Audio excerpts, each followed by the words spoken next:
Hello guys, welcome back my channel. Guys, ನಿನ್ನೆ ವಿಡಿಯೋದಲ್ಲಿ ಭಾಗವತ ಪುರಾಣದ ಆಸಕ್ತಿಕರ ಸಂಗತಿಗಳ ಬಗ್ಗೆ ತಿಳಿದುಕೊಂಡಿದ್ದೇವೆ. ಇವತ್ತಿನ ವಿಡಿಯೋದಲ್ಲಿ ವಿಷ್ಣುವಿನ ದಶಾವತಾರಗಳ ಬಗ್ಗೆ ತಿಳಿದುಕೊಳ್ಳೋಣ ಬನ್ನಿ. ಭಾಗವತ ಪುರಾಣವು ಹಿಂದೂ ಧರ್ಮದಲ್ಲಿ ಅತಿ ಪವಿತ್ರವಾದ ಮಹಾಪುರಾಣಗಳಲ್ಲಿ ಒಂದಾಗಿದ್ದು, ಇದರಲ್ಲಿ ವಿಷ್ಣುವಿನ ವಿವಿಧ ಅವತಾರಗಳ ವಿವರಣೆ ಮಾಡಲಾಗಿದೆ. ವಿಷ್ಣು ಲೋಕದಲ್ಲಿ ಸಂರಕ್ಷಣೆಯ ದೇವರು ಎಂದು ಪರಿಗಣಿಸಲ್ಪಡುತ್ತಾನೆ. ಲೋಕದ ಧರ್ಮ ಮತ್ತು ಸತ್ಮಾರ್ಗವನ್ನು ಕಾಪಾಡಲು, ಅಧರ್ಮವನ್ನು ನಿವಾರಿಸಲು ಭಗವಾನ್ ವಿಷ್ಣು ವಿವಿಧ ರೂಪಗಳಲ್ಲಿ ಅವತರಿಸುತ್ತಾನೆ ಎಂಬುದು ಪುರಾಣದ ತತ್ವವಾಗಿದೆ. ಭಾಗವತ ಪುರಾಣದಲ್ಲಿ ಒಟ್ಟು 24 ಅವತಾರಗಳ ವಿವರವನ್ನು ನೀಡಲಾಗಿದ್ದು, ಅವುಗಳಲ್ಲಿ ದಶಾವತಾರಗಳು ಪ್ರಮುಖವಾಗಿವೆ. ಆ ದಶಾವತಾರಗಳನ್ನು ಯಾವುವು ಎಂದು ತಿಳಿದುಕೊಳ್ಳೋಣ ಬನ್ನಿ. ಮತ್ಸ್ಯ ಅವತಾರ ಪ್ರಳಯದಲ್ಲಿ ಸತ್ಯವ್ರತ ಎಂಬ ರಾಜನನ್ನು ರಕ್ಷಿಸಿ ಮಾನವ ಕುಲವನ್ನು ಉಳಿಸಿದರು. ವೇದಗಳನ್ನು ಮತ್ಸ್ಯ ರೂಪದಲ್ಲಿ ಮರುಪಡೆಯುತ್ತಾನೆ.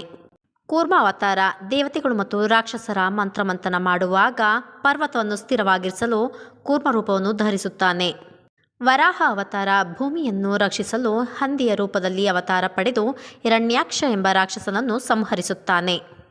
ನರಸಿಂಹ ಅವತಾರ ಹಿರಣ್ಯಕಶಿಪು ಎಂಬ ರಾಕ್ಷಸನನ್ನು ಸಂಹರಿಸಲು ಅರ್ಧ ಮಾನವ ಅರ್ಧ ಸಿಂಹ ರೂಪವನ್ನು ಧರಿಸುತ್ತಾನೆ. ಈ ಅವತಾರ ಧರ್ಮ ಮತ್ತು ಭಕ್ತಿಯ ರಕ್ಷಣೆಗೆ ಉದಾಹರಣೆಯಾಗಿದೆ.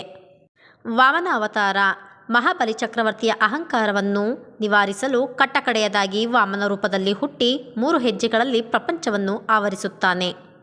ಪರಶುರಾಮನ ಅವತಾರ ಈ ಅವತಾರದಲ್ಲಿ ಕ್ಷತ್ರಿಯರ ಅಹಂಕಾರವನ್ನು ನಾಶ ಮಾಡಲು ಶಸ್ತ್ರಾಸ್ತ್ರಗಳಲ್ಲಿ ನಿಪುಣನಾದ ಪರಶುರಾಮನು ಜನಿಸುತ್ತಾನೆ. ರಾಮನ ಅವತಾರ ಧರ್ಮ ಪರಿಪಾಲನೆಗಾಗಿ ರಾಮನಾಗಿ ಜನಿಸಿ ರಾವಣನನ್ನು ಸಂಹರಿಸುತ್ತಾನೆ. ರಾಮನು ಮರ್ಯಾದ ಪುರುಷೋತ್ತಮನಾಗಿ ಖ್ಯಾತನಾಗುತ್ತಾನೆ.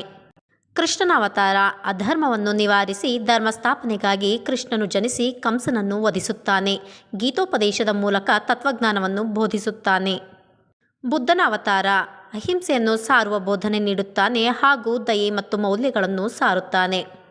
ಕಲ್ಕಿ ಅವತಾರ ಭವಿಷ್ಯದಲ್ಲಿ ಕಲಿಯುಗದ ಅಂತ್ಯದಲ್ಲಿ ಕಲ್ಕಿ ರೂಪದಲ್ಲಿ ಧರಿಸಿ ಅಧರ್ಮವನ್ನು ನಿರ್ಮೂಲನೆ ಮಾಡುತ್ತಾನೆ. ಈ ರೀತಿಯ ಅವತಾರಗಳ ಮೂಲಕ ವಿಷ್ಣು ಸೃಷ್ಟಿಯ ಸಮತೋಲನವನ್ನು ಕಾಪಾಡುತ್ತಾನೆ. ಭಾಗವತ ಪುರಾಣದಲ್ಲಿ ಇವುಗಳೊಂದಿಗೆ ಇನ್ನೂ ಅನೇಕ ಉಪ ಅವತಾರಗಳನ್ನು ತಿಳಿಸಲಾಗಿದೆ. ಈ ಪುರಾಣವು ಭಕ್ತಿಯ ಮಾರ್ಗವನ್ನು ಬೋಧಿಸಿ ವಿಷ್ಣುವಿನ ಕೃಪೆ ಮತ್ತು ಸಾನ್ನಿಧ್ಯವನ್ನು ಪಡೆಯಲು ಮಾರ್ಗದರ್ಶಿಸುತ್ತದೆ. ಮತ್ತಷ್ಟು ವಿಚಾರಗಳೊಂದಿಗೆ ಮುಂದಿನ ವಿಡಿಯೋದಲ್ಲಿ ಭೇಟಿಯಾಗೋಣ. ನಮಸ್ಕಾರ ಸ್ನೇಹಿತರೆ. ನನ್ನ ಚಾನಲನ್ನು ಲೈಕ್ ಮಾಡಿ, ಶೇರ್ ಮಾಡಿ, ಸಬ್ಸ್ಕ್ರೈಬ್ ಮಾಡ್ಕೊಳ್ಳಿ.